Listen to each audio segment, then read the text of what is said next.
Okay, good. Okay, thank you, everyone. Sorry about that. Welcome to the Texas Industrial Energy Efficiency Program, the Spring Water Forum, the big picture. My name is Frank Roberto. I'm serving on the Advisory Council, and with others, we assist Alan Rossiter, the TIEEP Executive Director, with organizing these programs.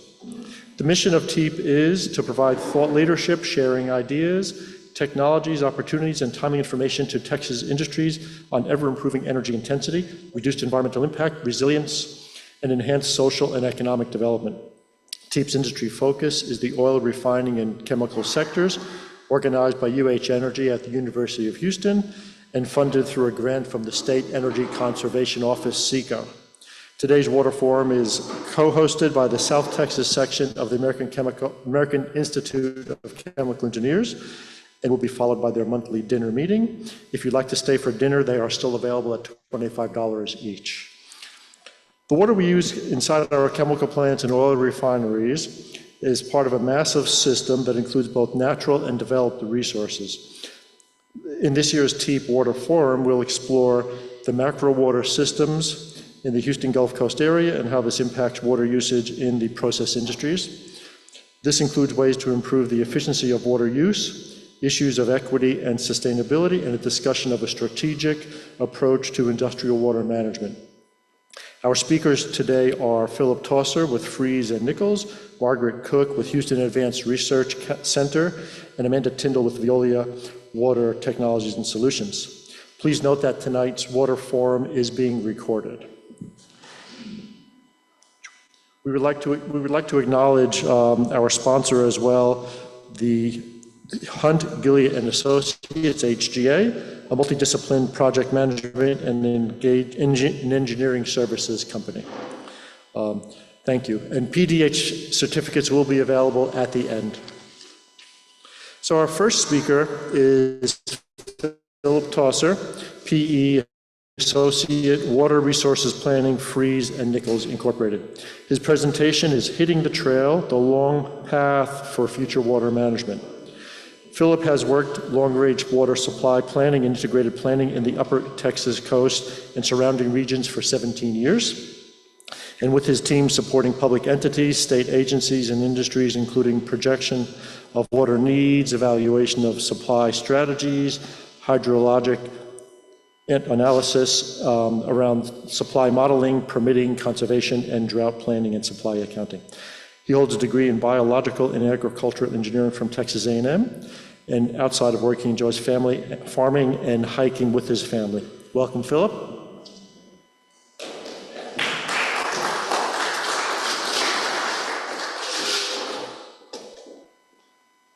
Well, thank you, and good afternoon. And on behalf of the Region H Water Planning Group, thanks for this opportunity to speak with you this afternoon. And, you know, as was mentioned, I, in spite of my tiny little short legs, am rather fond of hiking. I'm not good at it, but I like it. And in some ways, preparing for a hike is a little bit like preparing for water supply. When you get started, you have to check your forecast. You have to make sure that you've got your path mapped out and ready to go. And you need to know who's going along with you for the journey, and you've got to get an early start. But with that, I will leave the cheesy analogies behind, because as it turns out, planning for water supply to meet the Texas miracle is not a walk in the park. It's been quite a challenge. And as you can see from the graph here, since 1980, the population of Texas has doubled.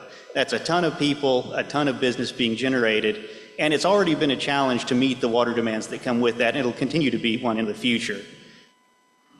And particularly in the upper Gulf Coast, we've got some considerations here that they don't have everywhere. Now, all of Texas is prone to drought, but down here, when we're not in drought, it feels like we're getting yet another flood. And we've got an extra challenge at the upper Gulf Coast, and that we're also prone to land surface subsidence. So when we're not too little, we still have to be careful pulling our water from. It's a no-win situation, planning and for. And to highlight the need for long-range, careful, organized, holistic planning, forward this area, a little diagram summary of how walls evolved. You know, and climate and growth have driven water to temperature center just across the way, around 7 higher off the water. In turn, raise flood risk, that groundwater, which still water reuse to develop. Huge percent. So that's complex enough, but the relationships get even more advanced. You know, it also, at the same time, it's also what's giving us our options for water. The regional distributor that out of all of the attempts to solve those problems.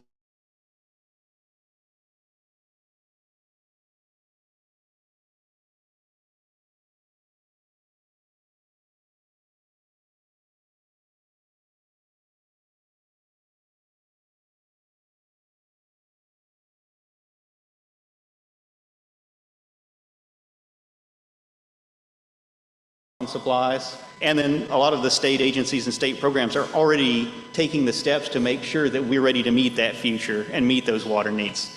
And so for a lot of my presentation, I'd like to just highlight a few of the major efforts that are going on in this area. And there are a lot of similar efforts across the state to meet needs in those regions as well, but we do have some specific concerns here. One of the major planning efforts that goes on here that doesn't go on other places is carried out by the two subsidence districts, the Harris-Galveston Subsidence District and the to halt subsidence in essentially the greater Houston area, which they've done through a combination of science-driven regulation, but also education and outreach. And through their regulations and their mandated fixing of zones of this area away from groundwater and to alternate sources, really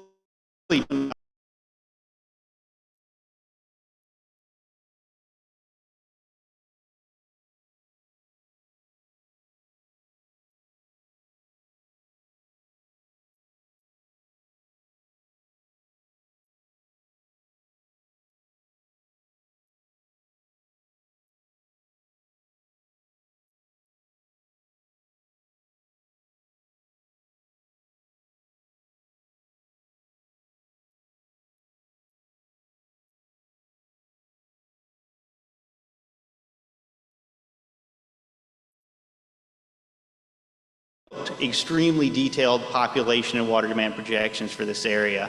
And they did some work for the population projections. They did something that hasn't been done in this area before and carry those projections out to the year 2100.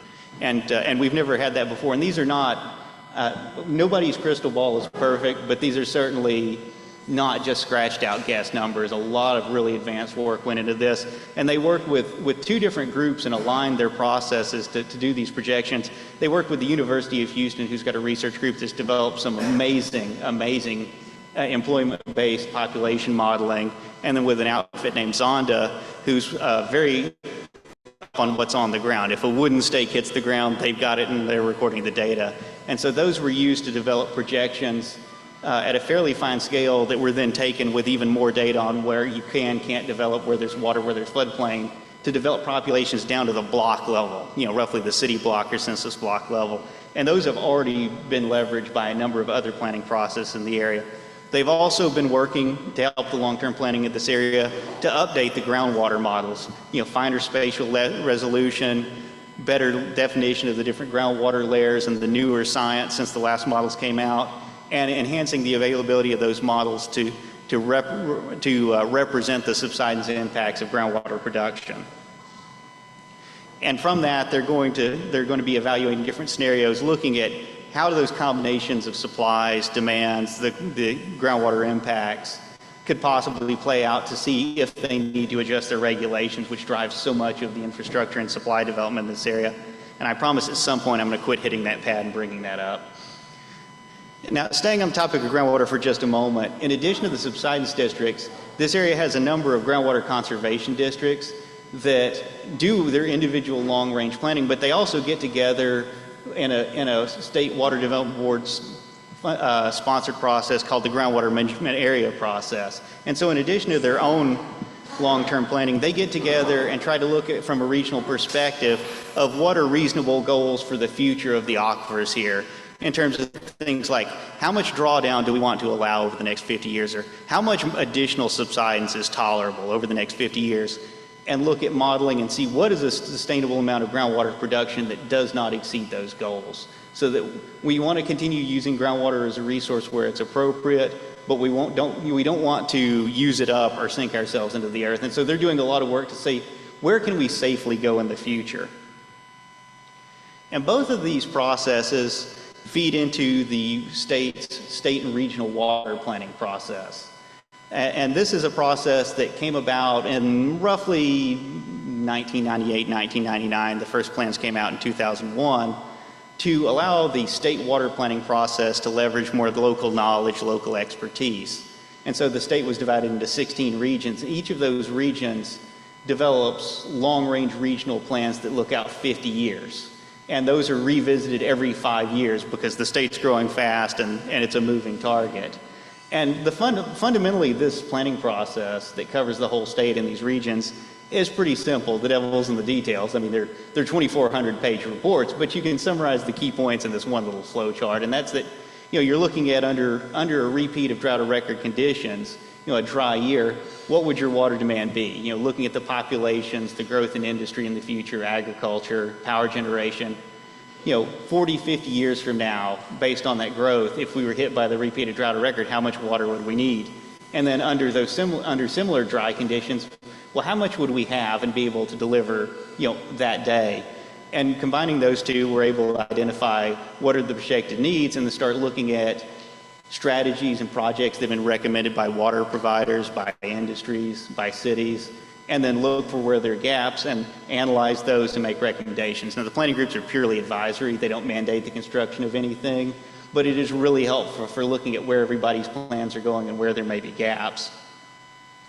The region we're in now along the upper Texas Gulf Coast and the greater Houston area is called Region H, which runs all the way down from Brazoria County up to Madison, Leon counties, and covers all or part of about 15 counties. A couple of aquifers, and it covers the Brazos, parts of the Brazos, San Jacinto, and Trinity River Basin. And we're made up of 26 all-volunteer planning group members covering a dozen different interest categories. So it's a very broad perspective.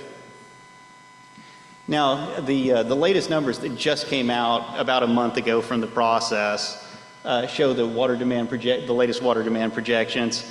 You can see driven largely by municipal there in blue, and then industrial there in that kind of goldish yellow color. So nothing to sneeze at, 2.5 to about 3 million acre feet. And for those that aren't used to working acre feet, that's 325,851 gallons. It's basically a football field, end zone to end zone, a foot deep. So, and there, I did it again. Now, the good news is we're also blessed with a lot of water supply. We've got a lot of demand, we've got a lot of supply. The green there is the surface water. So we're still, we've moved to a point of being predominantly surface water, but still a lot of groundwater. Now there's a little bit of a caveat on there, and that dash line is how much of that water is actually accessible today. There may be enough in reservoirs in the aquifers, but the amount you can get today is not just limited by how much you can get during a drought or record, but does somebody have a contract to get it from the provider to them? Is there a pipe to get it where it needs to go? Is there a bottleneck in treatment or something else? And so that's a challenge. The other challenge is, even if somebody's got the water, it may not necessarily be where the needs are.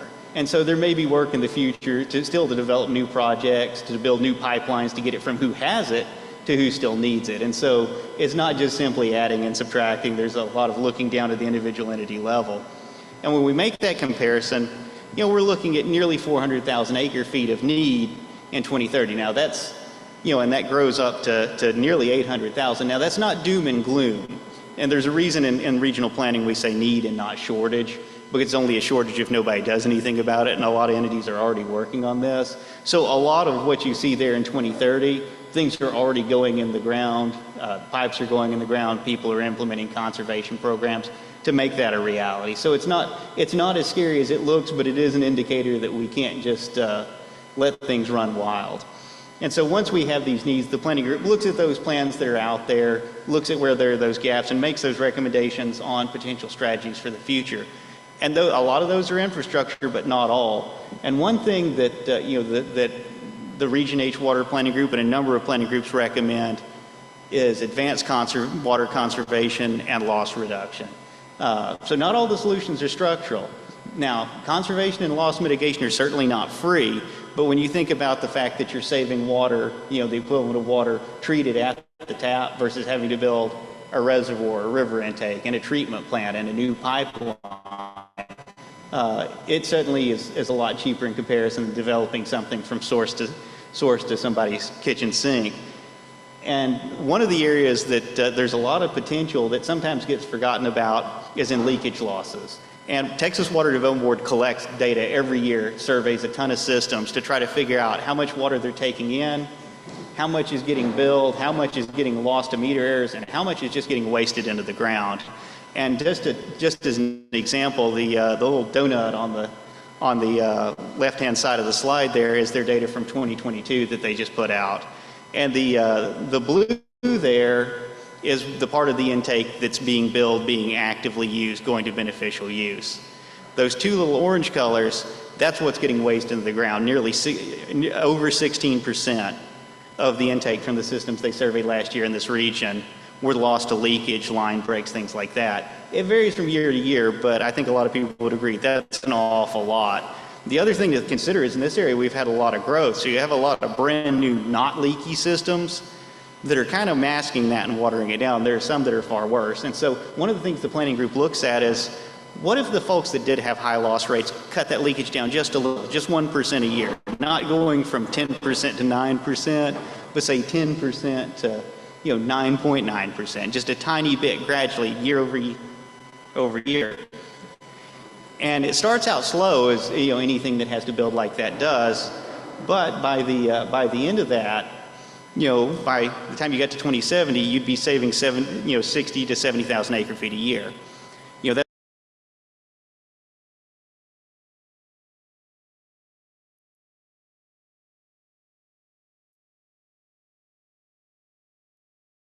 That's all of it, just whittling down the loss a little.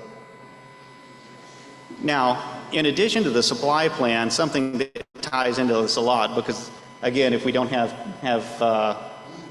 enough, we're in a spot of too much, is the state's new state and regional flood planning process. And these are just hot off the presses. The first regional flood plans just got approved and wrapped up. And this is a brand new process. It's very similar in some ways to the state's regional water supply planning process and would model off that, but focused on assessing flood risk and means to mitigate this. And the first cycle that just wrapped up, looking at this overall risk, establishing a baseline of what's our risk today and over the next 50 or so years, and what are the known projects that have been identified to deal with that. And then each cycle from here on is designed to evolve and get a little more, a little finer, more detailed. And they're pretty detailed to begin with, so it's a very interesting process, and it would be neat to see it evolve. And it does communicate some back and forth with the supply planning process as well. And just to take since we area crosses 5 or 6 of those regions, let's just look at one real quickly and what it recommended. Here for that's the San Jacinto River basin and a little bit of surrounding coastal basin. Now, to implement everything that the first flood plan for the San Jacinto Basin recommended over the next 50 years is just about $34 billion. And that's a big number. It is over 50 years.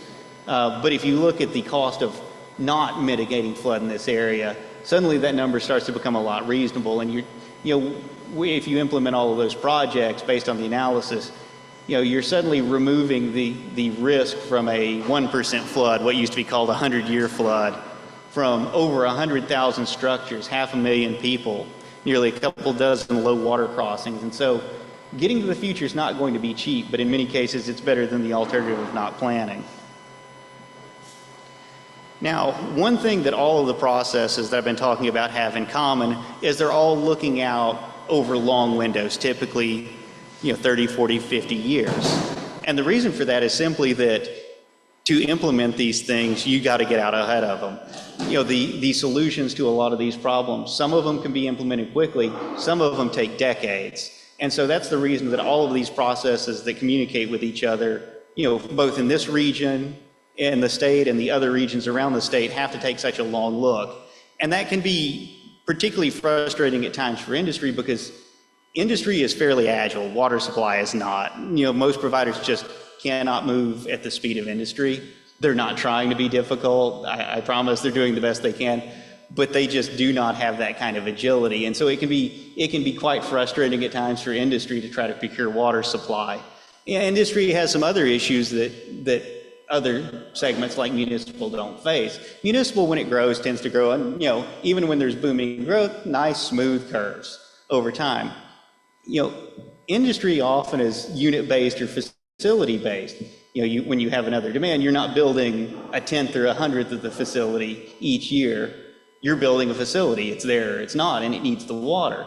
And at the same time, when things get a little tight, it's awful hard when somebody comes to you and says, can you cut your water usage back 3%? No, it can be on or off, and in some cases you can, some cases you can't, but a lot of times things have to be on or off. And so industry faces some extra challenge that some other demand sectors don't in dealing with supply. And when we talk about the lead time here, a good example, and I know we've got some folks in the room that work in the North Texas area and are familiar with this, is the Bodark Lake project, the first major reservoir that's been built in Texas in, I believe, decades. Perhaps the fastest modern reservoir that we've seen. This was fast track. This was everything going perfectly. And so for a major water supply, everything going perfectly, let me put that in context. When this project started, all the young folk were into this hip new thing called MySpace. When the project started delivering water, we were at the point where we were scared the machines might actually be taking over.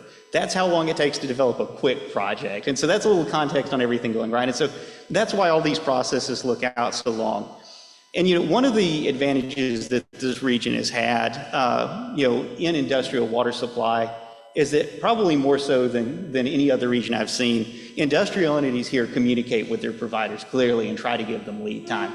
That's something that's varies by region, but in this area, the relationship between industrial entities and providers is very close relative to some other areas. And that's been a huge benefit for giving those providers the lead time to get that water there when it's needed. So that ongoing communication will be vital, as industry in this area grows, and it's certainly continuing to grow. That'll be vital. As part of that, whenever there are opportunities for expanded lead times, those certainly help the providers, and they understand there, for certain industries, there's issues of proprietary things, but wherever possible, they need as much lead time as they can. Another opportunity that's open out there is a lot of the processes we've talked about today are very open. They're open to they're all public processes. They're all open to stakeholder input from all sectors. And so, in our regional planning group, we have quite a few industrial representatives from different sectors, both on our planning group and in the audience. And that's been super helpful for the region for understanding what the future is for industry. And not just having, folks like me who have a background in ag trying to guess what the next thing in chemicals is going to be. And so that's been remarkably helpful for this region. And we highly encourage everyone that can to get involved with that, give their feedback. There are also opportunities for collaborative approaches. There's certainly some of the state funding programs that are designed for municipal entities or for political subdivisions of the state that may not be directly accessible to industries for funding support. But there are opportunities through partnerships between industry and public entities to help develop those in conjunction. And the agencies, I think, have been fairly supportive of that.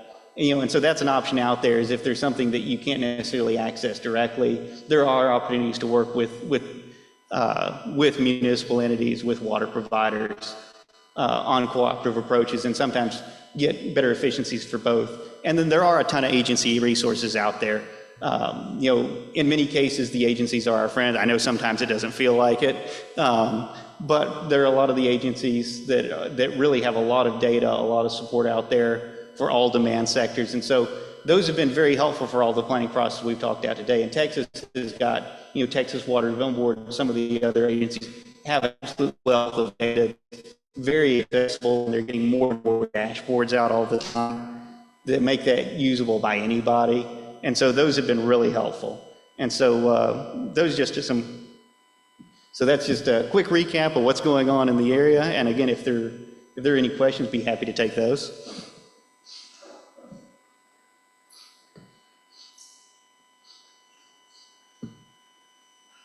Question? Hello? Question? Yes, sir.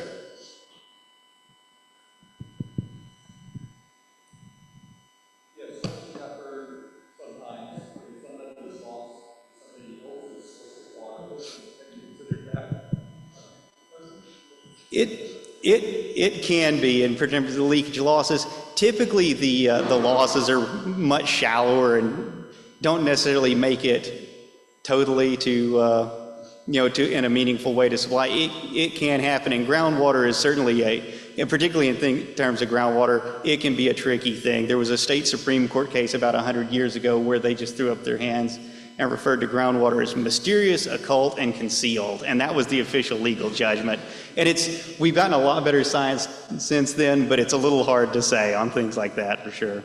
And I am by no means a groundwater expert. Hello, my name is Andreas Matsakos.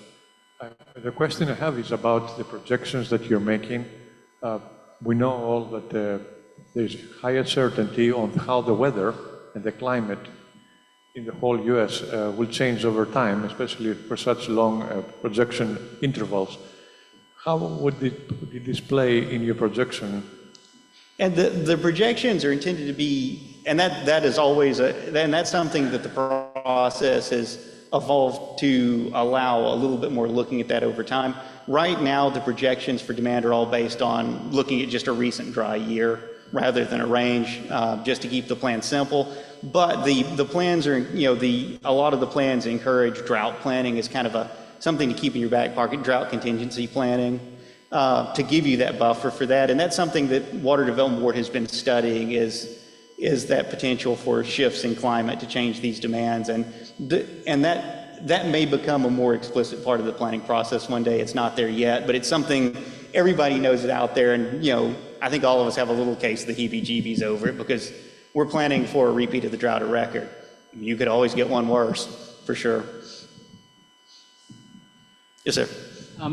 Kirtan Trivedi, in your planning numbers, have you included the impact of renewable energy? So, for example, wind and solar, they're going to be producing in excess. And at that time, people may go and say, okay, I'm going to take water and split it into hydrogen and oxygen. And that's going to consume a lot of water to produce a small amount of hydrogen.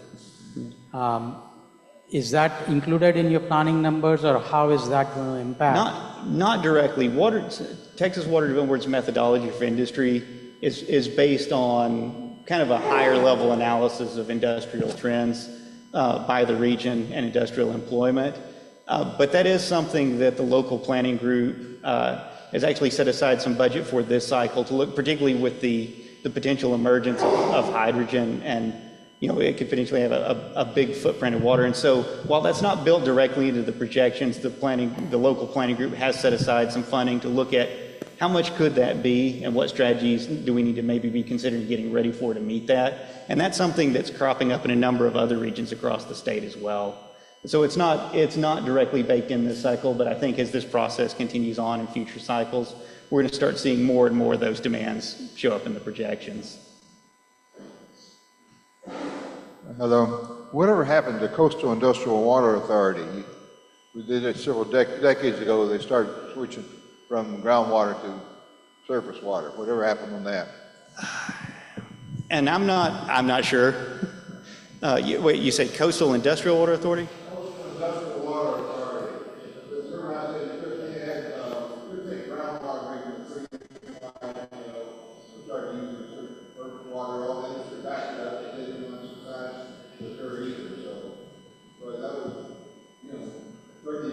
Yeah. And I'm not sure in that particular case, down here, kind of Galveston County and the southern part of Harris, it's still allowed to have, up to 10% of your demand groundwater, but most of the entities don't. I'm not sure in that particular case if, what the current status is. I got one question while I'm walking across. So considering how long it takes to develop the surface water, how does that align with the need to get out of groundwater so quickly for subsidence issues? And that's something that the subsidence district, they started 2010 or so, but that was a process that started quite a long time ago, and the subsidence district tried to give plenty of lead time so that and has phased it in roughly 10-year intervals with the percentage of groundwater ratcheting down each time so that those entities have time to plan. And I don't know if anybody's familiar with the North Harris County or West Harris County regional water authorities, but that's really what triggered them to form was kind of coalitions to get together and do that planning and get out ahead of that. And so it's taking, those entities, even though a lot of the water used to, it's 2 years lead time for each of those little conversion steps to get those pipes made and the treatment ready. What's that?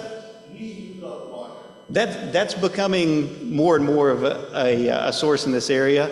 It's still volume-wise not huge yet, but you are seeing more and more people applying for reuse permits, more and more communities building direct reuse for their green spaces in over time. So it's not a huge part of the regional supply, but it is growing. Okay, last question. John Larsen, we are seeing all these green projects to make hydrogen and so on from water. It takes a lot of electricity, and I'm involved with some projects. Well, they're being discussed, and it doesn't really apply to Galveston County and this area because we're close to the seawater. So, but if you want to make, say, synthetic methane, you can do that from CO2 and hydrogen. But you end up making like 2 moles of water, methane, right? So this is supposed to be sustainable, which means if you're in West Texas, you're vaporizing 2 moles of water for each mole of methane you're going to make. So in essence, I think that there needs to be something in Texas that says you can't be out in Alpine, Texas and vaporize the groundwater. This is not sustainable. So for here, we can do desalination, seawater, that's fine. Terms like that should be permitted at all unless you start with seawater, salt water. I think we have one question from online. Yeah, so this is from John Woods, and he asks, with the building on the Katy Prairie, more water is going to be going into Buffalo Bayou. Is there any way that this water can be captured and used? And there are, and I can't remember the details, I'm trying to remember the specifics of where there are some existing permits throughout Harris County for reuse of bayou water. There is some potential, some of that may already be permitted, but there's certainly potential for that, and some of that is already going on. Okay, thank you very much, Philip. Thank you.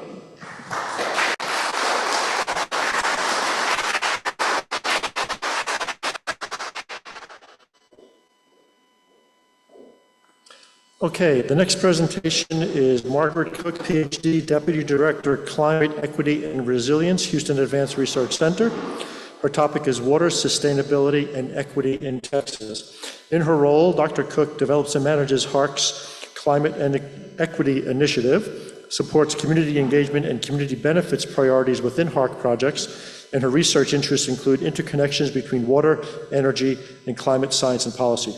Prior to working for HARC, Dr. Cook's research included the potential for mitigation of water stress in Texas, as well as improving water recycling in the oil and gas industry to help in reducing total freshwater use in water-scarce West Texas. Dr. Cook earned her doctorate of civil engineering from the University of Texas at Austin Cockrell School of Engineering with a certificate in engineering education in 2018 and dual master's degrees in public affairs and environmental and water resources engineering and a Bachelor of Sciences in civil engineering from UT Austin. Welcome.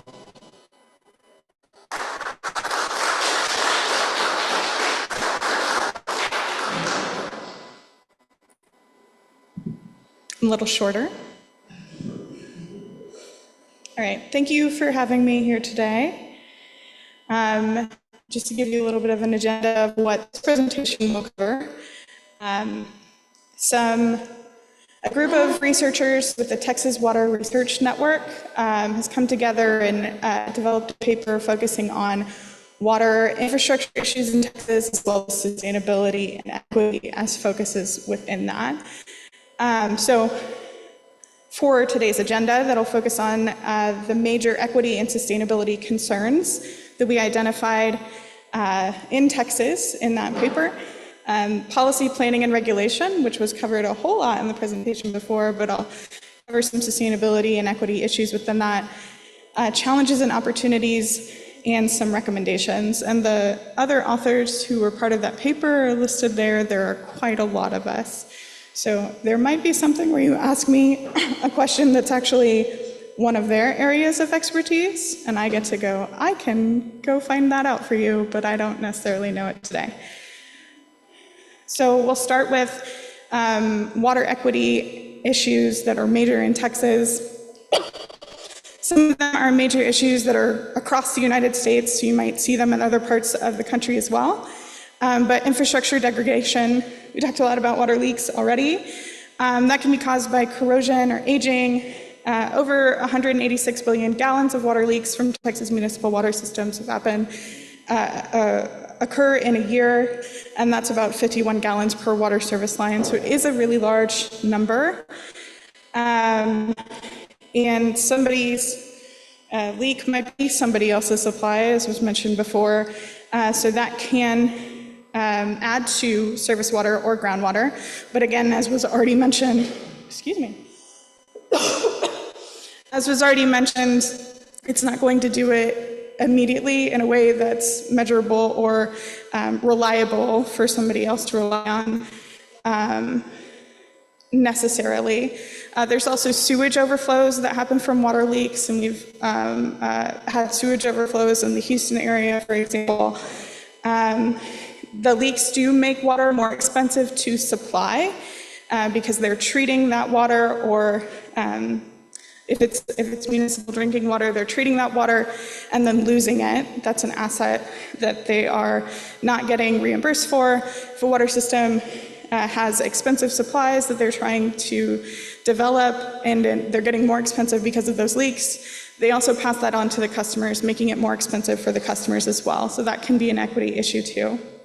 And it can also alter environmental quality, regardless of if it's drinking water quality or wastewater. That's a different water quality than's in the environment, and there could be other things that are in that water, for example, pharmaceuticals or something like that. Next on our list is water access, and we are thinking of water access as water access. It could be plumbing access. It could also just be the water supply access, water supply issues that were mentioned before. So about 44,000 houses in Texas still lack access to plumbing. That's not a big percentage of the state, but that is a significant need for a lot of people. There's also insecure access to drinking water and sometimes wastewater services as well in underserved communities throughout the state. That can be colonias in South Texas or in other parts of the state, unincorporated communities, folks in unsecure housing situations, folks in mobile homes, folks in rural areas. All of those can have a higher likelihood of having insecure access to water. It also happens when there's historic disenfranchisement in the area where folks are less likely to have been, or there's a historic situation where they were not involved in the decision-making for the water system. For example, the lines were drawn to specifically exclude a certain population group or something like that. This is an issue obviously directly because they don't have access to water, but then it can also push those folks to seek unsafe water sources, bottled water, more expensive water sources, things like that. And that is also related to water affordability. With the example I just said, it can push some folks to seek more expensive water sources.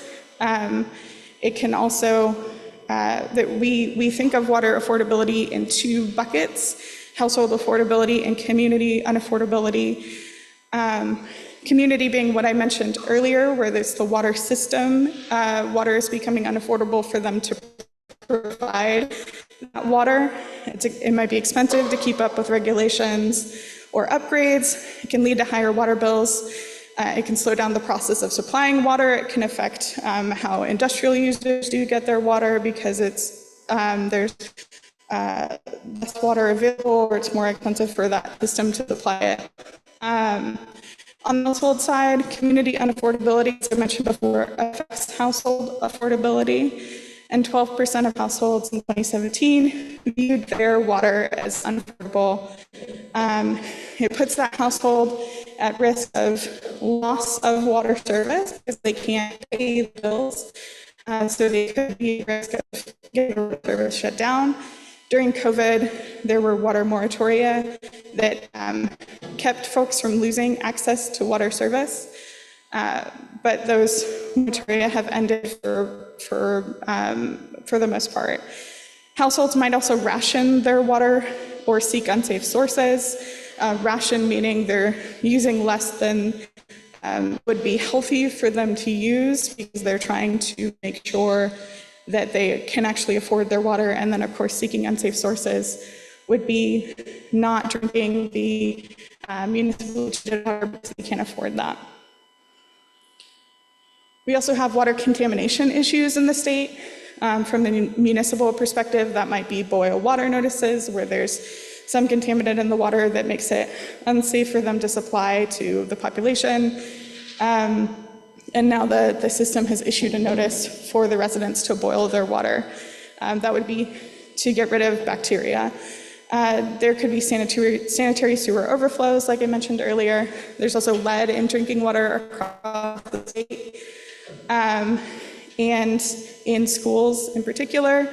And there was a bill in the last session, I believe, where schools are required to test for that and make sure that they are not exceeding a certain level, and remediate that. Industrial facilities or activities, agricultural runoff or waste from agricultural practices could impact surface or groundwater nearby, and that the water contamination issues are disproportionately more likely to impact underserved communities for similar reasons to what I mentioned before. Frequent water contamination issues erode trust in the system.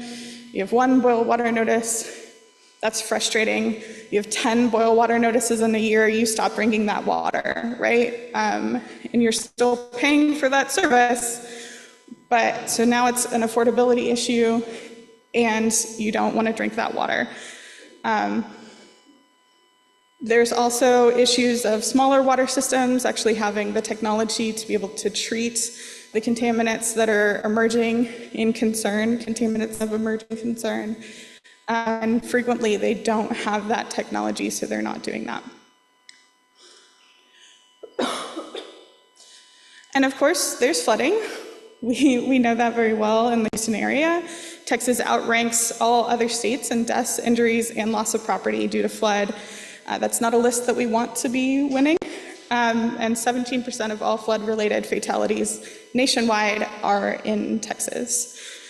Coastal counties like Galveston, Harris County, others in our area up here, all the way on the Gulf, And then counties along the Rio Grande in South Texas rank the highest in the US for flood risk. We can reduce our flood risk with better drainage, some folks were talking about earlier, wetlands, green infrastructure, making choices that help us reduce those impacts.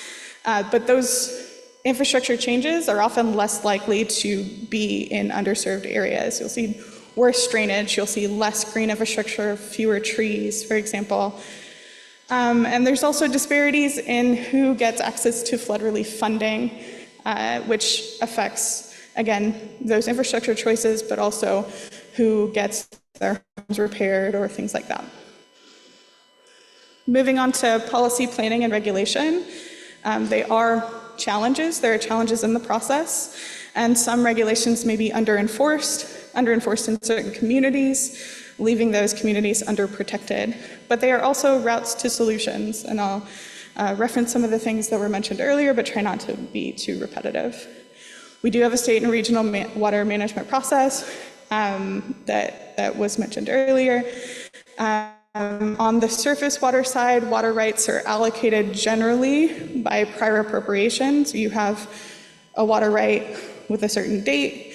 The earlier that date is, the more senior that water right is to somebody else, and they have earlier access to water compared to a junior water right user. And then rule of capture on the groundwater side, which is generally colloquially referred to as the law of the biggest pump. So if whoever, if you have land and you have the surface water rights attached to that land, then the groundwater under that land is yours to use. Both of those can create equity issues with who actually has access to water and can limit water supplies for municipalities, industry users who want to come in and access water, and now there's not enough water available because of who has right to that water. And of course, there are subsidence issues related to groundwater as well.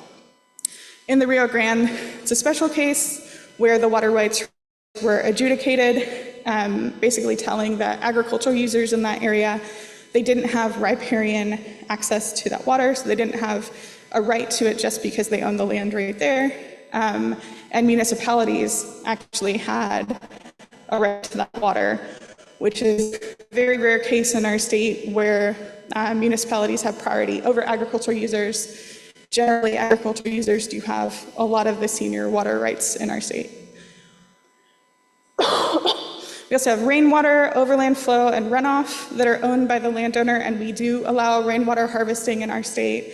There's a Coloradan in the room that does not have that privilege, so that's one thing we have over you. Environmental flows are not considered early water planning and have been wrapped in later.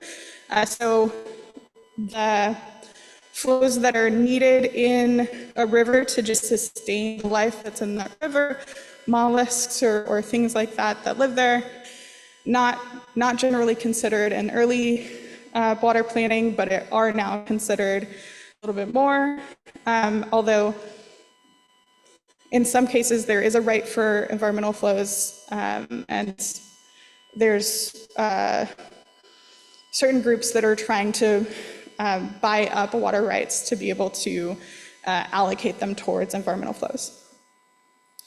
We also have drought planning. In the state and regional water plans that were mentioned before, they're obviously highly encouraged to consider droughts in that plan. The fancy graphic that I've got here is from the 2011 drought, and you can really see the intensity that we experienced in the state from that event. That's not our drought of record. It's actually a 1950s drought. So there was a longer, intense drought that we experienced, and that's what's used for water planning now.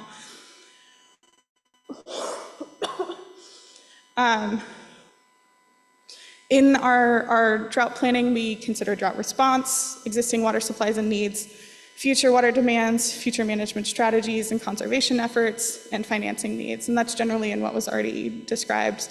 And there is a public input process within those stakeholder groups. They're not prioritizing certain members of the public. It's member of the public generally, which from an equity perspective might privilege those who can be part of the process versus those who are most affected by water issues. There's also local drought planning, drought contingency plans at the local level that do some of this work as well. And then we also have how states respond to drought. Texas Department of Emergency Management doing a lot of the legwork there. And we also have flood planning, which was mentioned earlier as well.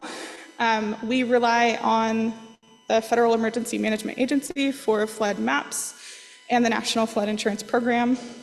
We rank very highly in our flood risk disclosure. We're one of the top 3 states for that. So another win for Texas. Good job, guys. I assume it was y'all. We also have the Texas Flood Infrastructure Fund, which is a funding source that's attached to the flood planning process that was mentioned earlier. And projects that are part of that planning process could be funded through the Texas Flood Infrastructure Fund. All of that was a response to Harvey legislatively. The Texas legislature put those together after the big event that we experienced in 2017. And on the equity side of things, while we have these success stories in flood planning, more recently in flood disclosure, access to information, access to insurance, and access to mitigation and disaster recovery funds is still highly inequitable in who gets that benefit. On the climate adaptation planning front, we don't have a statewide climate plan. We also effectively don't consider climate in the state water plan process. From the state's perspective, in regional plans, they can consider climate, and quite a lot of them do. Region H does, yes, a little. Region K is, I think, the most likely to do that, and that's the Austin area. And I think San Antonio's area does as well. There's about 5 or 6 of them, I think, that do. We also have multiple local climate plans. In the Houston area, we have the Houston Climate Action Plan, Resilient Houston, and Harris County's Climate Action Plan for Internal Operations, which has a climate equity focus. There's also multiple other cities, Austin, San Antonio, Dallas, and El Paso, that have climate plans.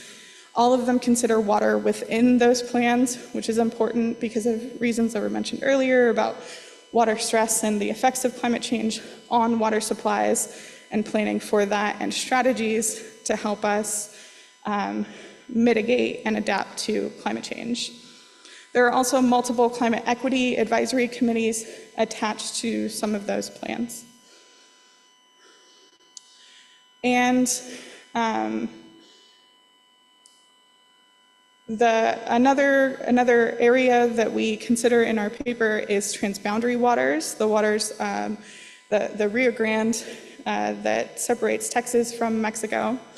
There's a 1944 water treaty that governs that river, where Mexico must deliver 350,000 acre feet, which, if you remember, is the football field 1 foot deep, on a 5-year water cycle. It used to be that often happened during floods, where they had a lot of water, and then we would get that extra water. We do allow for a water debt during a drought, and Mexico has been unable to fulfill that debt or to reach the supply that they needed to reach with us 3 times since 1992. That treaty was obviously written in 1944, and then, as I mentioned before, we had a water rights adjudication process on that river because it is so stressed. Climate change since then has also made supplies very unreliable. So we do have drought and flood to deal with, and the process does make it relatively unsustainable for agricultural and industrial water practices on that river to be able to predict the supplies that they're going to be able to have to do the processes and practices that they have. There's also limited efforts on adapting and managing water on the river as well. So we consider some challenges and opportunities in sustainability and equity. These are major sustainability efforts that are underway already, and we're evaluating how they incorporate or don't incorporate equity in their water management. So the first is nature-based infrastructure, and this would be practices that conserve or copy how natural processes already do the work of water quality restoration or flood mitigation. So taking that process and copying it, making it for a community. And it can be used for resilience to help communities better bounce back from extreme events. So examples of that would be the green roof at the Museum of Fine Arts in Houston, but also rain gardens, constructed wetlands, bioswales, beaches and coastal dune restoration, lots of different examples of how that's used in practice. So the great thing about these nature-based solutions is that they can help reduce urban heat, they can help with air quality, they can help with water quality, they can help reduce flooding. There's a lot of co-benefits with these practices. They also tend to be relatively nice looking because they're greenery and it's nice to have that around. However, they're also more commonly applied in more affluent communities. We'll see less of that in underserved areas, which contributes to the things that I've mentioned before, where we have more flooding issues in those areas, poorer drainage, water quality issues, things like that. So that's a challenge to this practice, that we often see it in more affluent areas, an opportunity being all of the co-benefits that it does provide and being able to apply it in more areas of Houston, the Harris County area, Region H, and Texas broadly. We also look at One Water, which is a philosophy that all water has value, and we can think of it all together. It's not drinking water and wastewater and surface water and groundwater, it's one water. Stormwater, seawater, any of those things. It also accounts for water quantity and quality together. It's a unified planning process, ideally for long-term resilience, because you are thinking of all of those things together. There are communities that are already considering this, for example, Austin or New Braunfels. And there is an emphasis on engaging a wide variety of stakeholders in that process, including people from underserved communities. That is an opportunity for this. A challenge being, it's still a challenge to make sure that they are included, that they are engaged, and they are prioritized in water planning processes, especially when they're impacted by decisions. So our recommendations from this process are that there should be equity in spending government funds at the local, regional, state, and federal level.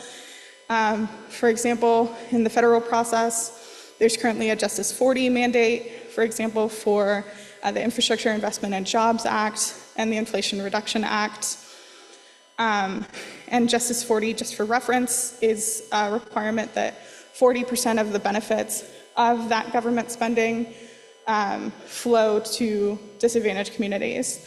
The definition of what counts as a benefit is still up in the air, but it's at least a movement towards trying to make sure that the folks who have been historically left out of planning processes, infrastructure investment, or the benefits from new projects, for example, hydrogen that's been mentioned a few times, those folks are actually receiving a benefit from those activities.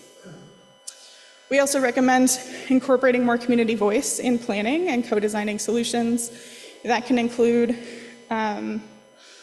the statewide planning process that I mentioned, it can be at the local level, it can be within One Water, I mentioned before. There are a variety of ways to increase community voice in planning. At the industrial level, we see community advisory boards and using them to help with decisions on benefits or risk management. Increasing public engagement with earlier involvement in the planning process is important. Making sure that they have, that you're setting expectations for how that planning is going to go, because quite often community, what we consider engagement, is sort of a checkbox that like, hey, we have this plan, look at it. What's your,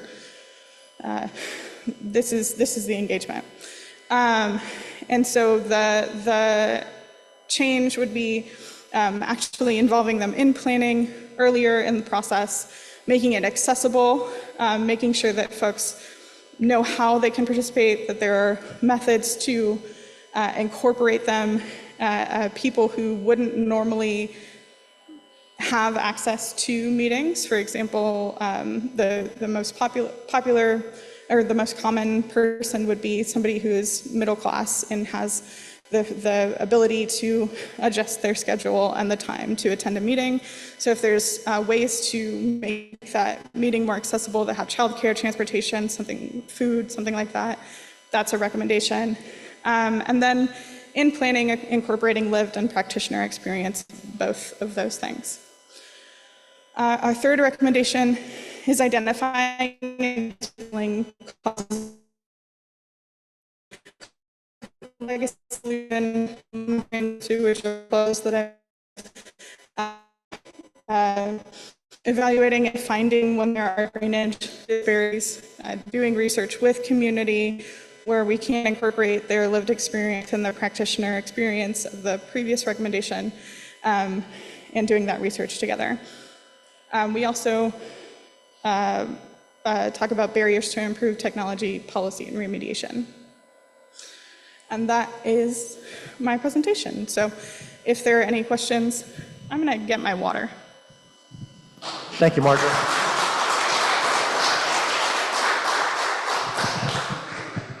Any questions?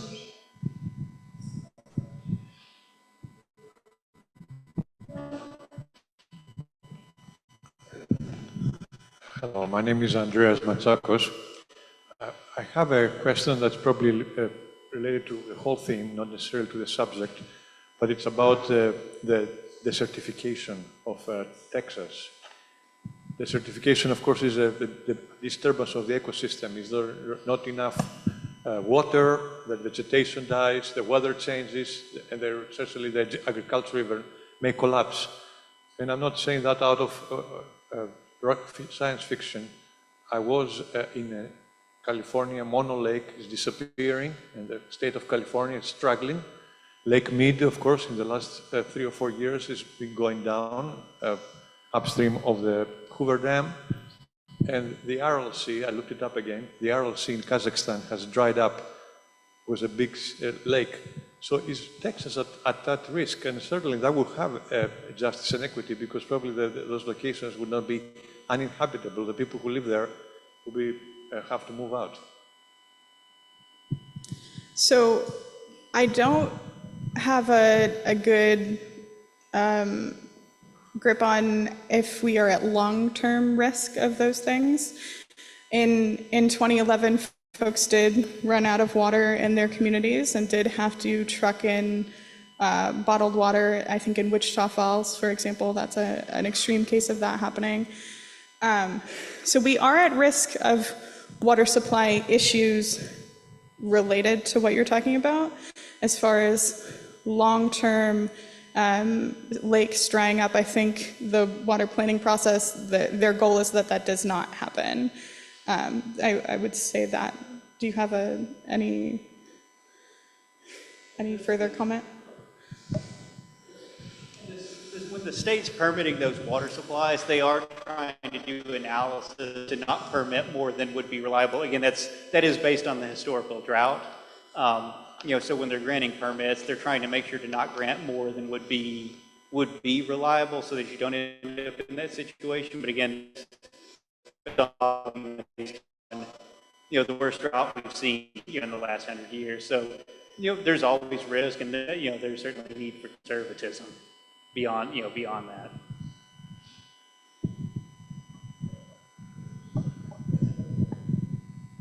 Yeah, my question is somewhat different. Excellent presentation, a lot of information, a lot of detail. My question is regarding the water quality. Are they still only checking E. coli and few other bacteria and viruses, or they have expanded the testing on the water? Because every so often you say the water is contaminated. And I just want to know if the state or the city has changed the new method, like the pharmaceutical companies are using it. They have no contamination. So I'm saying is that need to be somehow to be addressed to the state or the city or whoever. And there's another thing is, which I'm very concerned about it, is the Legionnaire disease is produced by the water. Are they looking into Legionnaire disease because there's no cure for it? So on your first question, we do test water, and getting water to an extremely clean water level is very expensive, and so that's why pharmaceutical companies can't afford that. That superconductor companies get their water very, very pristine. That we wouldn't drink that water because it's too clean for us. But the cities that can get their water very, very clean, they're doing it because they can afford to do that. So that's one of the points that I was making earlier, that smaller water systems where they have a lower budget are going to have a very hard time dealing with certain contaminants. And you do see some water systems have boil water notices or other issues with their water more often than others because they have affordability issues. So that is a concern, and it is a reality. If we wanted to get our water to a hyper clean quality, we would need to fund our water systems a lot more. And as far as Legionnaire's disease, I don't know anything about that in particular. 50% of the initiatives are waterborne in the United States. It's costing $1 billion a day. Did you want to add anything to that? I just wanted to throw in a slightly different question. You mentioned Justice 40, which obviously impacts federal funding and how that is used, and the necessity to work towards equity. In industrial projects, so obviously most of our audience here is related to industry in this area, do you see within companies attempts being made to build equity into their planning for water and in general community engagement? So because of the requirements of Justice 40, and in particular, for example, the Department of Energy and their requirements for a community benefits plan with all of their funding, we do see that wrapped up into federal applications for funding. That's just, it's a requirement, it's part of that process. It's going to need to be incorporated. As far as what companies are doing, they may or may not be influenced by that process, but over the last handful of years, many companies have moved more towards thinking about environmental justice, even outside of what the federal funding priorities are. I think a lot of what happened during COVID influenced that. We see companies with a DEI focus, we see companies with environmental justice focus, maybe an environmental justice aspect of their company, and considering, many companies have been thinking about social benefits and risk management already because that's just part of the social license to operate. And so marrying those things into what they consider environmental justice, something of that sort, we see that as well. Okay, last question. Very nice talk. So something on the other end of the spectrum, flooding. There's a lot of buildings in floodplains, and there is insurance that covers most of those. and many people rebuild after a flood. At one end of the spectrum, you have people who can't afford to go anywhere else, so that they're forced to rebuild and rebuild and rebuild, and it costs a lot of money. The other end of the spectrum, you have people who take advantage of it, and they rebuild their luxury home in a floodplain because they like the view. Do you see a path to social justice there, a way of getting equity and not having to rebuild all the time? There is an effort to buy out properties that are frequently flooded, the repetitive flood properties like that, so that people don't live in those areas that are frequently flooded, because it is a burden on the insurance system. We also, on the two sides of the spectrum, you do have people who continuously rebuild, but there are also people that just can't participate in the insurance system at all, and then they don't have the funding to rebuild, and there are still people with tarps on their homes from Harvey, which was a long time ago for somebody to still have a tarp on their home. So as far as a path to social justice, I would go back to the recommendations we had where there's more equity in how funding is distributed. I don't think that we have that in our current flood insurance process. But the effort towards buying out those properties that have been frequently flooded is an effort towards that. There is an equity issue even in that, because the market value of that home is going to be pretty low if they're frequently flooded. But the value of it to that person is, I mean, there's a familial value to it, but also just in the brick and mortar of the home, you have a 3-bedroom, 2-bath. If they're going to try to get a 3-bedroom, 2-bath in any other area of the Houston area that's not flood prone, it's going to be much more expensive than the one that is. Do you give them that value, or do you give them the market value of the home when you buy them out? That's a concern too. Thank you, Margaret.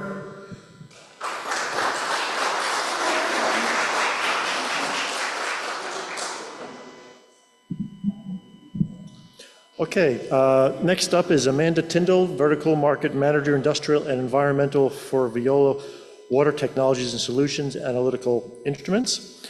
Her topic is Industrial Water Management Strategies for Compliance, Sustainability, and Cost Efficiency. With 10 years of experience in the water industry, Amanda and her team partner with industries and municipalities to solve water quality challenges from ultra pure water to wastewater. She has previously worked as a senior product manager and application specialist with Analytical Instruments and a product developer with Crocs Footwear. Her background is in chemical engineering with a bachelor's degree from Vanderbilt University and a master's from the University of Cambridge. Amanda lives in Boulder, Colorado with her husband and 2 dogs and is an avid runner. Welcome, Amanda.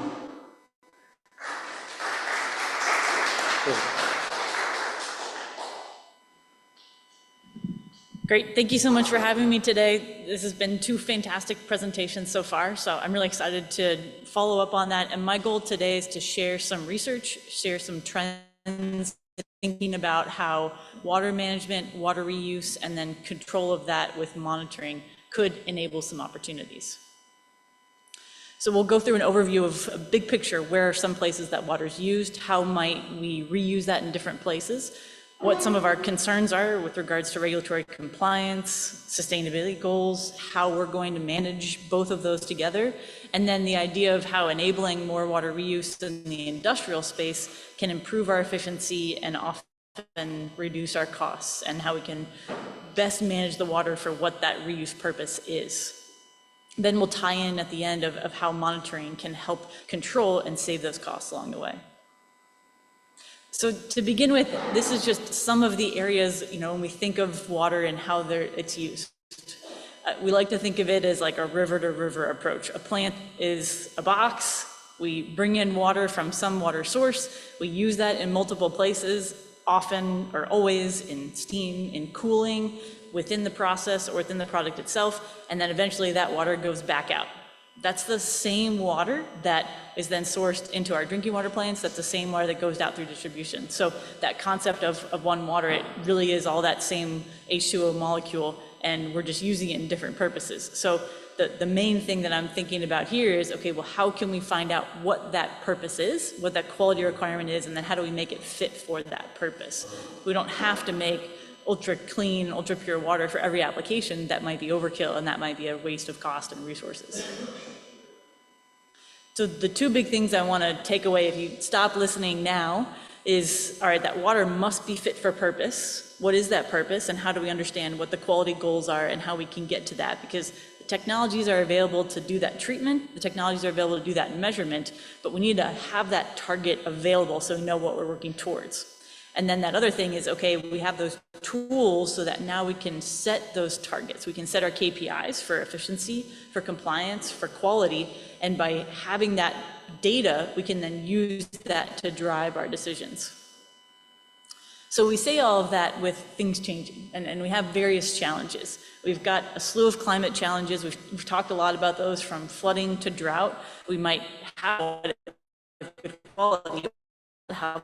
So then what do we do with things like new regulations, contaminants? Just because we can measure it, do we know that effect on human health and the environment? How do we quantify that? How do we enable things like reclaim and reuse and recycling of that? How do we have better desal opportunities? It's there, it's available, but it hasn't really taken off yet because of the costs. And then how do we make sure that our wastewater discharge is of the quality that it should be to not affect the environment, and then the next person that's taking that water out from later down in the river? We have all of that with a shift in market. We have shifting workforce. I think we've said in both the presentations, COVID's affected a lot. We have different generations coming in that have different expectations, even of what work means to them. All the while, we're still managing supply chain constraints and starting to steady out a little bit there, but in our business that some people have gone out of business, or some markets are just higher than they were before, or some parts are available to access. We've got infrastructure and we've got assets to protect. Some of those are older, but water quality affects the condition of those assets. And then we're looking at how do we secure data, but then also how do we use data to our benefit with AI and with machine learning. How's that really going to affect us? I mean, I don't think we really know yet. So combine those two challenges with corporate sustainability, and the one thing being, how do we use this data and how do we use water management better to avoid risks and protect what we have, but then also build in, proactive measurements, build in that safety to brand reputation, that control, and overall trying to reduce these uses so that we can improve the cost scenario. So I've got a couple examples now from, what a refinery water balance might look like, what a chemical water balance might look like, and then we'll get into, how we affect regulations and sustainability. But here's just a couple ways. Okay, there are all these different water uses at a plant. There are all these different water discharges, and these are all of different qualities. Well, if we have certain treatment and the location is right, maybe we can repurpose this discharge to actually use for one of the water reuses, or use one of our purposes used. And we say that because we look at these numbers at the bottom. And some of this research I mentioned is from Bluefield Research, so that's a really good source for what's happening in different water markets. But we use a significant amount of water, we discharge a significant amount of water. I'm not going to get too deep into the numbers here, but we use more water than we make of product, and that's pretty consistent across industries. We also have water that we take in as our initial makeup water, and the majority, at least of our refineries here, are using surface water. Well, that surface water quality can be variable. Some cases we might be taking water in from a river that is worse quality than we are required to put back out into that river. That's an uneven situation for a plant to have. So if that plant could then, instead of discharging that water of a better degree than they got it, maybe they could reuse that for purpose inside the plant, and then maybe they could reduce the intake water that they're required to take previously.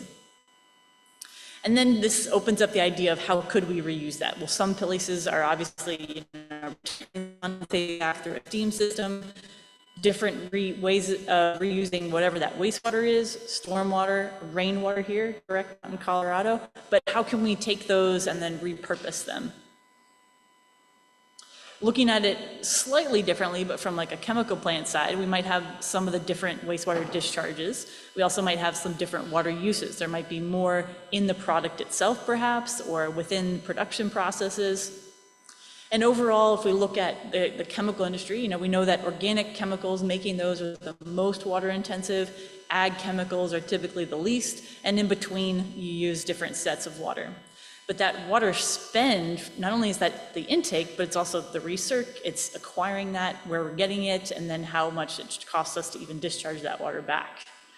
So right now we're in a scenario where water use, water management isn't a top priority. Even when we think about improvements, chemical plants are often more concerned about energy discharge, air emissions, and even plastics. So right now we're at an opportunity where we can start to think about planning and improving for the future and having water be a part of that. Because it's not only from a brand reputation, but it's cost savings and process improvements that we could gain from that.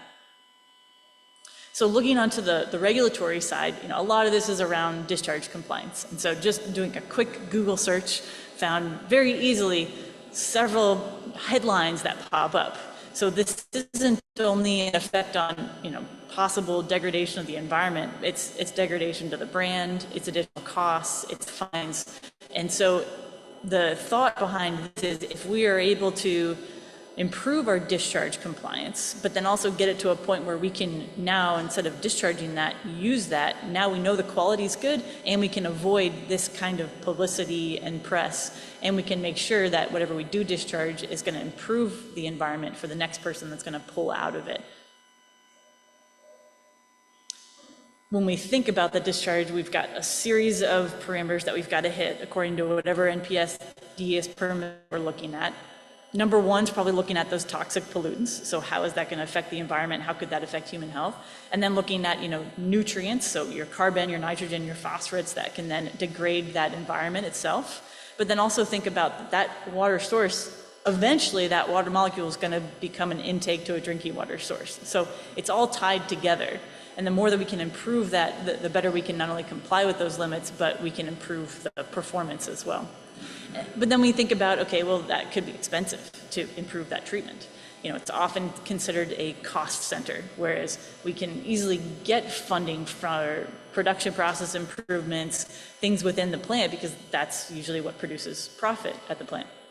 But one way to think about this and flip it is not only do we have wastewater and we've got to deal with it, but if we can minimize that waste in the first place by using our water smarter or possibly discharging it to another place where that quality is fine for that purpose, minimizing that waste is the easiest way, and that lowers the treatment requirement. It lowers the load to that wastewater. We also know that intake of water can start to be expensive, especially if the municipality is discharging, back, and that water gets nicer, or maybe we're in an area where there's a drought, the water intake is going to get more expensive to an industry. So thinking now about, okay, how can we use reuse? We can possibly generate new ways of sourcing that throughout the facility and start to look at it from, okay, reducing our regulatory compliance issues, but maybe improving, brand, improving that competitive advantage. If we're not one of these names, then that improves the business overall. So then transitioning that into, okay, now we've got a lot of facilities looking at making and publishing their own sustainability goals. And through some research, it tends to be that more B2C customers or companies publish more of their water use and their water management plans than B2B. So we see a lot in like food and beverage, pharmaceutical, they publish a whole list of what they're doing from a sustainability standpoint. A little bit less on like power, mining, and some chemicals if they're going to another business.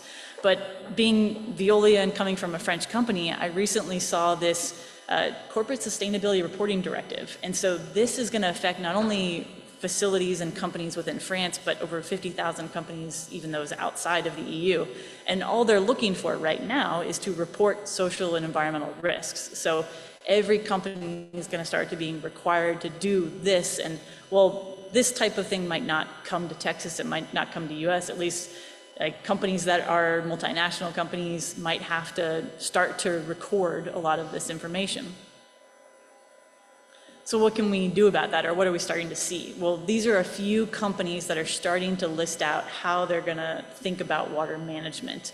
And the trend you'll see here is, number one, we need to look at plants that are within high water stress areas. So where they don't have access to that intake water, or that water is being used for other important needs like drinking water, maybe they need to address that first and start to figure out how they can reuse the site, reduce their water intake, or improve their discharge.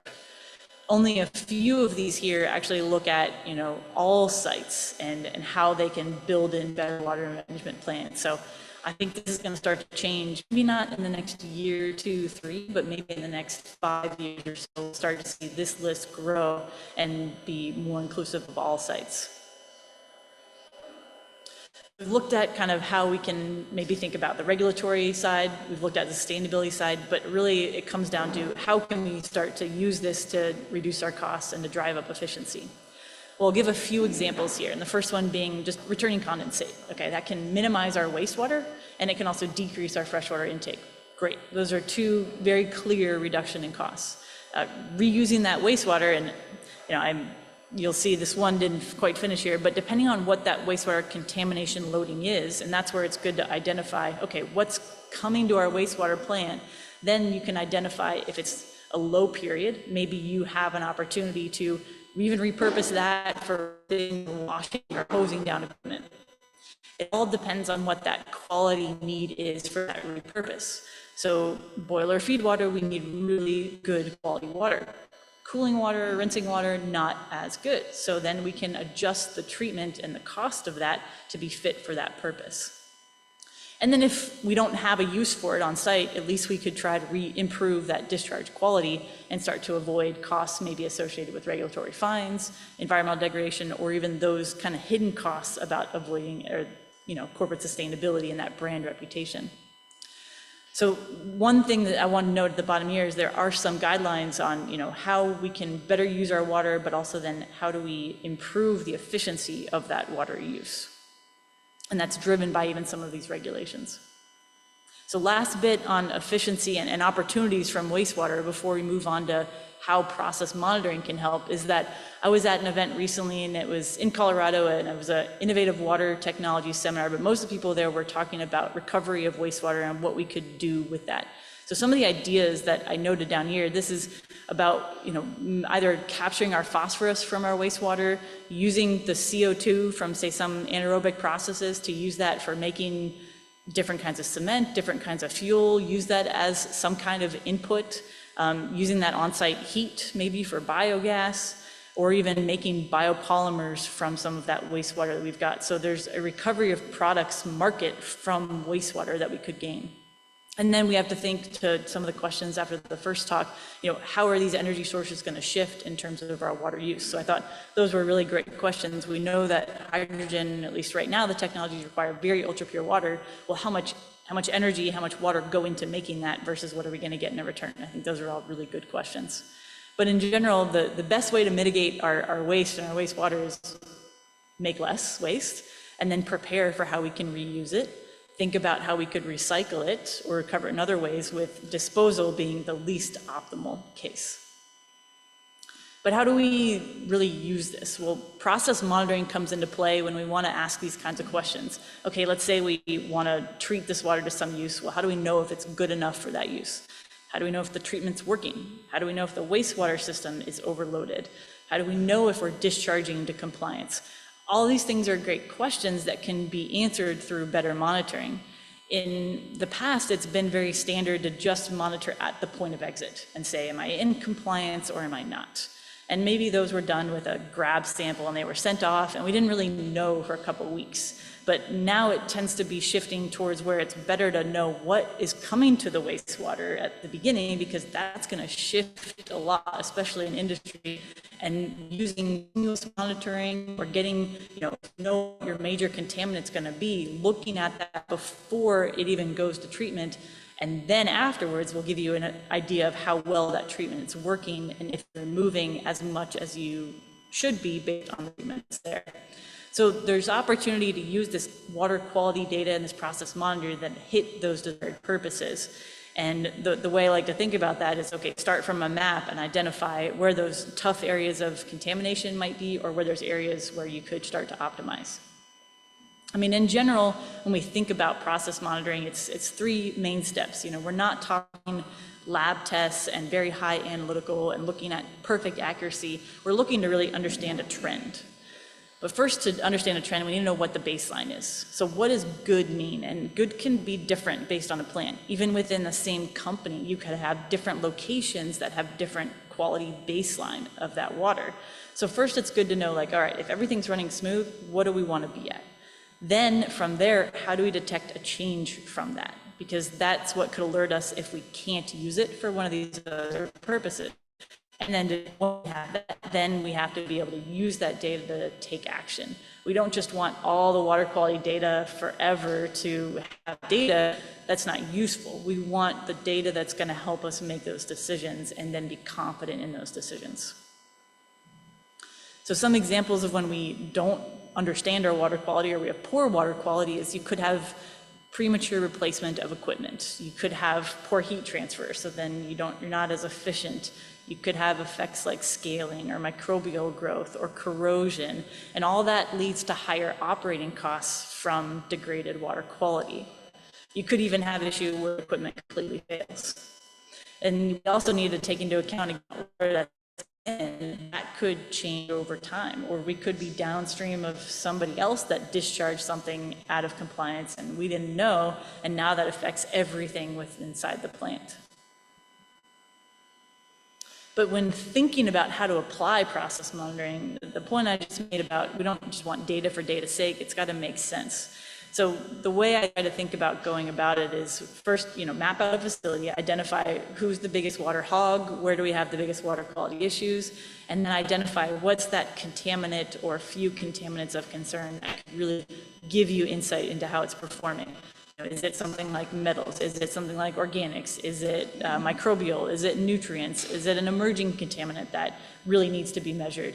And identify what those key ones are, and then look at the location of where it makes sense to monitor for that.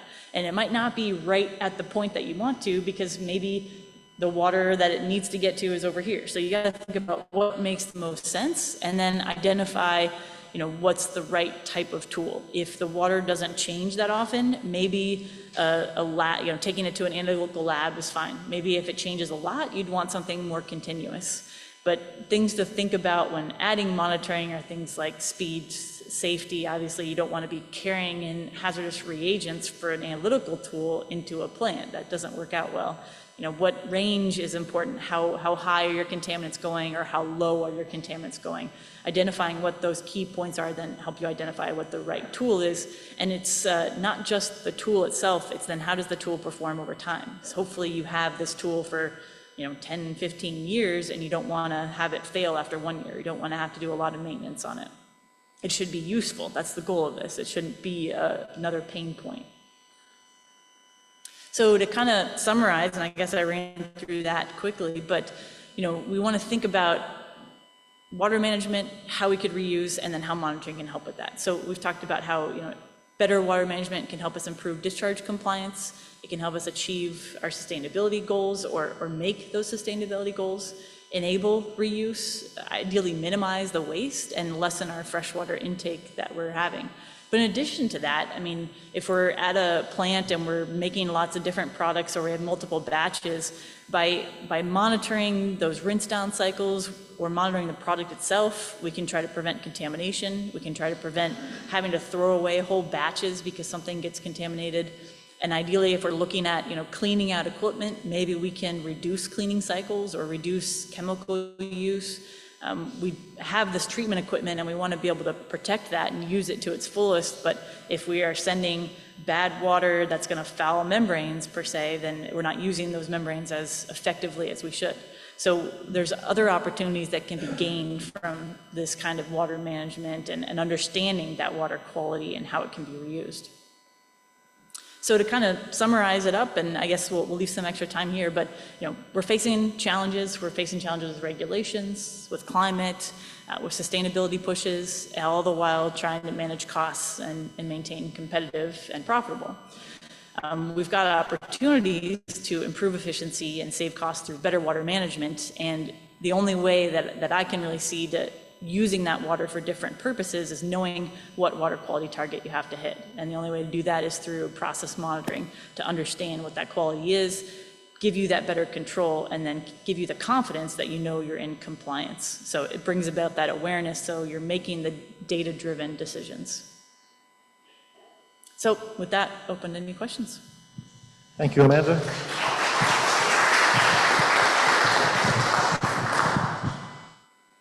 Hi, Amanda. Thanks. It was a great presentation. You know, you talked about monitoring and control, and a lot of the concepts were kind of inside the fence line. What do you do if you have bad water quality, or how do you keep bad water quality from getting outside the fence? And then you talked about matching water quality, right? Like, you don't need more, or somebody might take your bad water and really use it. Is there an agency or an initiative or anything kind of on a macro scale where people kind of do like matchmaking and say, you know, you've got here that's 10 miles away from an industrial facility, and you could link them up if you knew it, but who's trying to put the two things together to make it the most efficient? Is there anything going on like that, or? That's a really good question. There might be. I don't know if I'm too aware of any. What I have heard, though, is I was reading something yesterday about the food and beverage industry starting to think about reuse. They don't have standards. They don't know what critical control points they need. So there's a group of people from the water industry, from the reuse regulatory standpoint, from food and beverage companies, and even people, you know, higher level within government that are trying to get together and see if they can put some of these guidelines together. Because that fit is so important, or else you're wasting time, you're wasting money, you're wasting energy. When I went to this seminar that I mentioned, the people from the wastewater industry were more talking about, well, we can make this product and then the market will come. And I'm like, I don't think it really works exactly that way, but I didn't, you know, question them. So I think it's gonna be a little bit of both. They've gotta have somebody to help them, like, understand what the need is from the market. And if we can identify what that need is, then we can create those partnerships. I know there are a lot of industries, for example, you know, breweries and some food and beverage facilities that will take their and their mash and send it off to a field or ag, or they'll even have like a nearby farm come pick it up. So those types of things are happening on the local level. In order to be more efficient about it, we need it to happen more on the macro level. And we need, maybe it's consultants who can find that identifier that can make them together.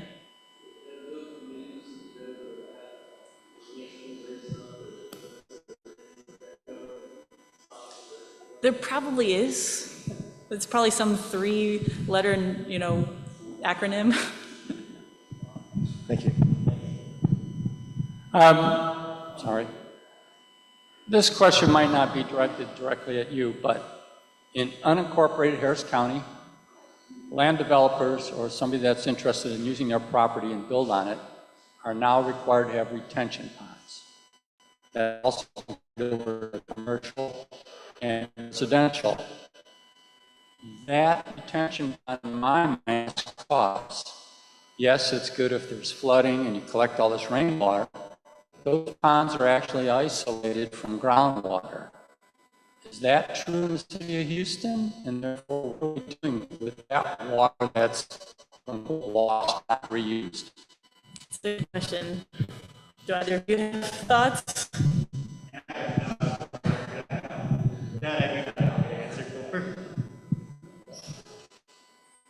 Nice try. I mean, maybe, I mean, the ideal, I'm not a retention pond expert, but I guess my just 2 cents might be, you know, you could think of it as lost, or you could think of it as that retention pond is now not flooding somebody's home, or that retention pond is now not, you know, affecting something else that could have been in that spot. If it's an area that's already low-lying where water is going to collect, it's more like an opportunity cost versus it being completely lost. Sorry, the other part of that puzzle is you get enough rainwater and such, and the pond overflows and you need flooded out then. Yeah. That development. Yeah, I think about that often when I see developments, big ponds. I'm like, well, okay, that's getting close to the top. One question I have is about foreseeing the future. whether the Texas industry will be under strain to minimize their water use. Something we have seen in other geographic locations. I think Canada was restricting, for instance, the shale oil industry from withdrawing water from the rivers. California, of course, is rationing the water to the farmers and the municipal. So are we at the risk of getting there? And as a corollary, maybe as a question, if there is time, are there any economic incentives to prevent us from getting there? That's a really good question. I don't know if I have a magic ball to see the solution in the future, but it has to make sense. And this could get to probably some good discussions on should the government incentivize that, should they not, should it be more market driven? But if the water's there and it's plentiful and it's not needed for other uses, then sure, let industry have as much as they need. But if the water's not there, there's obviously the need to reduce that. So that's where you need to put pressure on it. But as these companies that have locations in multiple spots, and they're doing this at one location, they find maybe a benefit from it, then maybe they do want to do it at another location because it saves costs. That's where I think I can see it happening. It's kind of along those same lines, and thinking back to one of the slides that Philip showed where water reuse was just a small sliver of the water availability. How do you really try to make that bigger so that it becomes appreciable? Mm-hmm. Yeah, well, talking to Philip about that point earlier, he made the comment, it's small, but it's still a lot of water. And if we look a couple of years ago, that little piece was probably a lot smaller. So if we look at just that, we'd think, wow, maybe we're doing a really good job. How do we grow that, though? I think it's other factors. I think it's if we can find ways within a facility to save costs by reusing, great, that makes sense, let's do that. I know in Colorado, we're talking about, we've got some draft DPR regulations, we've got our IPR regulations out there, so direct potable reuse and indirect potable reuse. That point on the municipal level, we really need time to get those regulations, get the communities used to it. But I think on the industrial level, where if we know, the fit for purpose that we can get there, it makes sense from an economic standpoint. All right, thank you very much.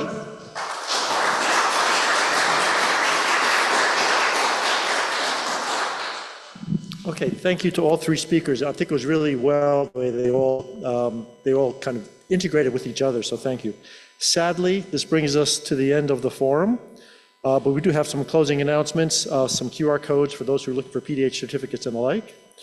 So the first is that the next Energy Forum will be May 1st, 4 to 6 p.m., and the venue will be the University of Houston, so maybe a little easier to get to for some who are on the north side of town. The theme will be energy and decarbonization, the big picture, so following along the same lines as tonight's water. There's a link in the QR code there. In addition, Jim Risco will be presenting a 2-day refinery and chemical plant steam system workshop, April 30th and May 1st. And that will also be at the U of H campus. And it's from 8:20 to 3:30 each day. And if you think back to the previous slide, the second day of Jim's workshop is the same day as the Energy Forum. So you can get a chance to spend 2 days at the U of H and get a workshop in, as well as getting the TIEEP Energy Forum in. There's no cost to attend, although you are responsible for parking and meals and such. As a part of just trying to keep the program relevant, there's a survey, so please take a look at this. This will be available. I guess, Ellen, do these slides become available online? Yeah. Yes is the answer. Just repeat.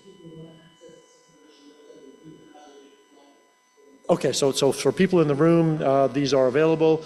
The presentation will be available online as well too, to fill out the survey. And finally, PDH certificates are available here. So thank you very much. The AICHE meeting starts at 6:30. In the room, Zoom meeting starts at 7 o'clock. I think between 6:30 and 7 people in the room will be eating. So thank you everyone for attending and hope to see you at the next one.